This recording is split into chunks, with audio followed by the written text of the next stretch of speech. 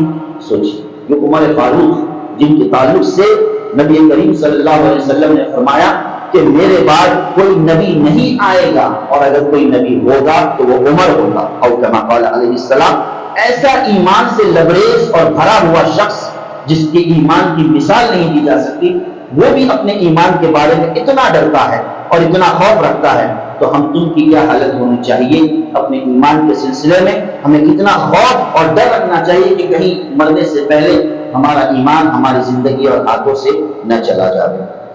بہرحال بڑی بہترین سورت ہے سورہ منافقون، اس کا ہمیں مطالعہ کرنا چاہیے۔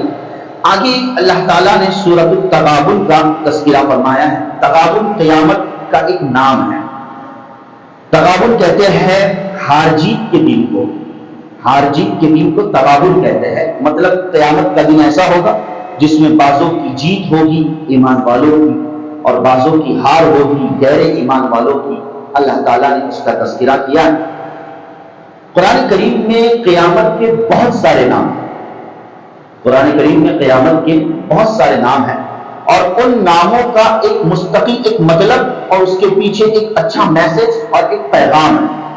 حتیٰ کہ بعضوں نے تو قرآن کریم کے ناموں کے علاوہ اور بہت سارے قرآن کریم قیامت کے ناموں کے علاوہ قرآن کریم میں جو موجود ہے اس کے علاوہ مزید اور نام کو پیش کر کے اس طرح کل 100 نام قیامت کے پیش کیے ہیں۔ تو قرآن کریم میں آئیے ایک مختصر سرسری، اگرچہ 100 نام نہیں پیش کر رہا ہوں، لیکن قرآن کریم میں قیامت کے جو مخصوص ناموں کو ذکر کیا گیا ہے ان میں سے چند نام وہ ہے جس کو میں نے الحمدللہ جمع کیا ہے، وہ آپ کے سامنے میں پیش کر رہا ہوں۔ یعنی قیامت کو کیا کیا نام قرآن میں دیا گیا ہے۔ نمبر 1 یوم الجمع، یوم التغابن، یوم الدین، یوم الحساب، یوم الحشر، یوم القیامہ۔ سب سے بڑا نام قیامت کا لفظ قیامہ، یوم القیامہ، یوم الواقعہ، یوم الحسرہ، یوم الندامہ، یوم المحاسبہ، یوم القاریہ، یوم الراجفہ، یوم الرادفہ، یوم الطلاق، تاسے یوم الطلاق، یوم الفراق، یوم التناد، یوم العذاب، یوم الفراق، یوم الحق، یوم الفصل، یوم الآزفہ، یوم البعث، یوم الخروج، یوم مشہود، یوم عظیم، یوم عقیم، یوم عسیر، عین سے دشواری کا دن، یوم محیط، یوم الغاشیہ، یوم الحاقہ، یوم الانشقاق، یوم الانفطار، یوم المساق۔ یہ چند نام ہیں، اس کے علاوہ قرآن کریم میں قیامت کے اور نام ہیں۔ اب موقع نہیں ہے کہ ہر نام کا میں کوئی مطلب پیش کروں، ظاہر ہے کہ ہر مطلب اپنے اندر ایک بہت بڑی ہولناکیت اور قیامت کی بھونچال کا اور اس کی سنگینیت کا معنی رکھتا ہے، اسے جاننا چاہیے، اور قیامت سے پہلے قیامت کی ہمیں اللہ تعالیٰ تیاری کی توفیق نصیب فرماوے۔ اس کے بعد سورۃ الطلاق ہے۔ اس سورۃ طلاق کے اندر اللہ تعالیٰ نے طلاق کے احکامات کا تذکرہ فرمایا ہے کہ طلاق شریعت نے کیوں رکھی ہے، اس کا مقصد کیا ہے اور طلاق دینے کا طریقہ کار کیا ہے۔ یہ پورے احکامات اللہ تعالیٰ نے سورۃ الطلاق کے اندر ذکر فرمائے ہیں، اور اللہ نے ایک آیت ذکر فرمائی کہ وَمَن يَتَّقِ اللَّهَ يَجْعَلْ لَهُ مَخْرَجًا، جو اللہ سے ڈرے گا اللہ اس کے لیے راستے آسان کر دے گا اور اس کو ایسی جگہ سے روزی عطا کرے گی جس کا وہ گمان بھی نہیں رکھ سکتا۔ سورۃ التحریم جو 29ویں پارے کی آخری سورت ہے، سورۃ التحریم۔ یا ایھا النبی لم تحرم ما احل اللہ لک۔ عجیب سورت، اللہ تعالیٰ نے نبی صلی اللہ علیہ وسلم کو ایک تنبیہ فرمائی، محبت بھری تنبیہ فرمائی کہ اے نبی صلی اللہ علیہ وسلم، آپ ان چیزوں کو حرام کیوں کرتے ہو جن چیزوں کو اللہ نے حلال کیا؟ معلوم ہوا کہ حرام اور حلال کرنے والی ذات بھی اللہ کی، شریعت بنانے والی ذات کون ہے؟ اللہ۔ اللہ شریعت بناتے ہیں اور نبی شریعت نہیں بناتے، نبی شریعت بتلاتے ہیں۔ نبی کیا کرتے ہیں؟ شریعت بتلاتے ہیں، اور شریعت بنانے والی ذات کس کی ہے؟ اللہ کی۔ یہ بہت بڑی بات ہے۔ معلوم یہ ہوا کہ نبی صلی اللہ علیہ وسلم اپنی ذات سے کوئی بات نہیں کرتے، آپ وہی بات پیش کرتے جو اللہ کی طرف سے اتری ہو اور بتلائی گئی۔ اس آیت جو سورہ تحریم کی جو ابتدائی آیت ہے، ایک پس منظر میں نازل ہوئی، ازواج مطہرات جو آپ صلی اللہ علیہ وسلم کی بیویاں تھی۔ واقعہ پیش کر کے بعد ختم کرتا ہوں۔ آپ صلی اللہ علیہ وسلم کی جو 9 بیویاں بیک وقت تھی، تو آپس میں چونکہ وہ سوکنیں تھی، تو سوکن ہونے کی حیثیت سے اگرچہ بڑی پاکیزہ امت کی مائیں، لیکن بہرحال سوکن کا ایک اپنا اثر ہوتا ہے اور جو ان کا معاملہ ہوتا ہے، تو بہرحال ان ازواج مطہرات کے درمیان بھی وہ چیز کبھی کبھار پائی جاتی تھی۔ ہوتا یہ تھا کہ اللہ کے رسول صلی اللہ علیہ وسلم عصر کے بعد، چونکہ آپ کی 9 بیویاں تھیں، آپ سب کا حق ادا کیا کرتے تھے، تو عصر کے بعد اللہ کے رسول صلی اللہ علیہ وسلم ہر بیوی کے گھر میں جایا کرتے تھے، تھوڑا تھوڑا وقفہ اور تھوڑی تھوڑی چھوٹی ملاقات کر کے آ جاتے تھے ہر بیوی کے گھر میں۔ چنانچہ جب اللہ کے رسول صلی اللہ علیہ وسلم حضرت زینب رضی اللہ تعالیٰ عنہا کے گھر میں جاتے، زینب بنت جہش رضی اللہ تعالیٰ عنہ جو آپ صلی اللہ علیہ وسلم کی بیوی تھی، زینب بنت جہش، اور آپ صلی اللہ علیہ وسلم کو میٹھی چیز پسند تھی، جو ہم سب جانتے ہیں میٹھی چیز اللہ کے رسول صلی اللہ علیہ وسلم کو پسند تھی۔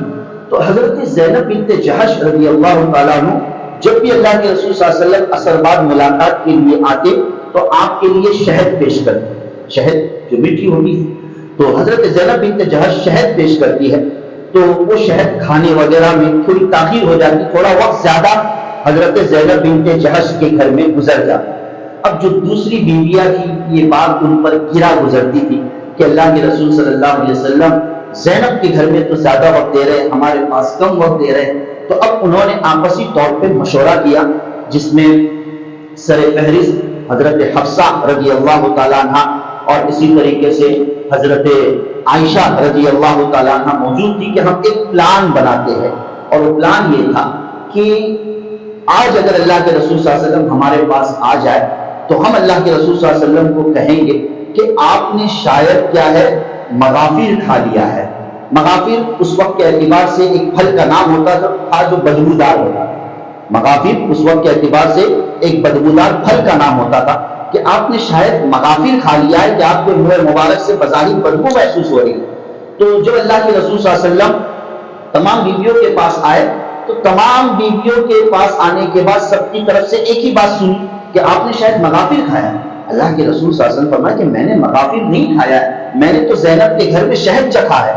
لیکن جب سب کی طرف سے یہی بات آئی تو اللہ کے رسول صلی اللہ علیہ وسلم سمجھ گئے کہ یہاں معاملہ کچھ اور ہے، تو نبی کریم صلی اللہ علیہ وسلم نے ان بیویوں کا دل رکھنے کے لیے، بڑی بات ہے، ان بیویوں کا دل رکھنے کے لیے، معلوم ہوا کہ شوہر کے حقوق میں سے ایک حق ہے کہ بسا اوقات وہ ان چیزوں پر بھی نظر کرے اور اپنی بیویوں کا دل رکھنے کی کوشش کرے، خصوصاً ان مواقع میں جن مواقع میں وہ حق پر ہے، لیکن پھر بھی عورت ہونے کی حیثیت سے اس کا دل رکھنے کے لیے اپنے حق سے دستبردار ہو جائے۔ تو نبی کریم صلی اللہ علیہ وسلم نے اس وقت قسم کھائی کہ میں قسم کھاتا ہوں کہ آج کے بعد میں شہد نہیں پیوں گا۔ مغافر کا ہی مسئلہ، شہد ہی کا مسئلہ ہے کہ شہد کھانے کی وجہ سے تمہیں لگ رہا ہے کہ میں نے مغافر کھا لیا، آج کے بعد میں شہد نہیں کھاؤں۔ اللہ تعالیٰ نے آیات کو اتار دیا، یا ایھا النبی لم تحرم ما احل اللہ، کیوں حرام کرتے ہیں آپ ان چیزوں کو جن کو اللہ نے آپ کے لیے حلال کیا؟ تبتغی مرضات ازواجک، کیا آپ اپنی بیویوں کی مرضی چاہتے ہیں؟ جبکہ ظاہر ہے کہ آپ نبی ہیں اور نبی ہونے کی حیثیت سے حلال اور حرام کے درمیان وہی آپ کو فرق رکھنا ہے جو اللہ نے فرق رکھا، آپ اس فرق کو تبدیل نہیں کر سکتے ہیں۔ کتنی محبت بھری تنبیہ فرمائی، اور یہ جو واقعہ ہوا ہے یہ امت کے لیے یقیناً بہت بڑا پیغام ہے۔ نعوذ باللہ من ذالک، ہم اپنی ماؤں کے متعلق اور امت مسلمہ کی جو مائیں ہیں، ہماری جو مائیں ہیں، ازدواج مطہرات نبی صلی اللہ علیہ وسلم کی بیویاں، ان کے تعلق سے کوئی غلط شبہ اور خیال دل میں ہم ہرگز پیدا نہ کریں، وہ بڑی پاکیزہ جماعت تھی، لیکن بہرحال اللہ تعالیٰ ایسا واقعہ کرواتے ہیں تاکہ امت کے لیے کچھ نہ کچھ سبق ملے۔ اب دیکھیے یہ واقعہ آپ صلی اللہ علیہ وسلم کے زمانے میں ہوا، اللہ تعالیٰ کو ہر چیز کا علم پہلے سے۔ قرآن کریم کو اللہ نے کب تیار کیا؟ قرآن کریم کو اللہ تعالیٰ نے، ظاہر بات ہے کہ اللہ ہی بہتر جانتے ہیں کہ قرآن کریم کی آیات اور مضامین کو اللہ نے کب متعین فرمایا۔ اللہ کو پہلے ہی سے پتا ہے کہ دنیا میں کیا ہونے والا ہے، تا قیامت کون سے واقعات ہو، ہر چیز کو اللہ تعالیٰ جاننے والے ہیں۔ تو بہرحال یہ ایک بہت پیارا واقعہ ہے جو سورۃ تحریم میں اللہ پاک نے ذکر فرمایا ہے۔ اللہ پاک قرآن کریم کو صحیح طور پر سمجھنے کی سعادت نصیب فرمائے، آمین یا رب العالمین۔ وآخر دعوانا الحمدللہ۔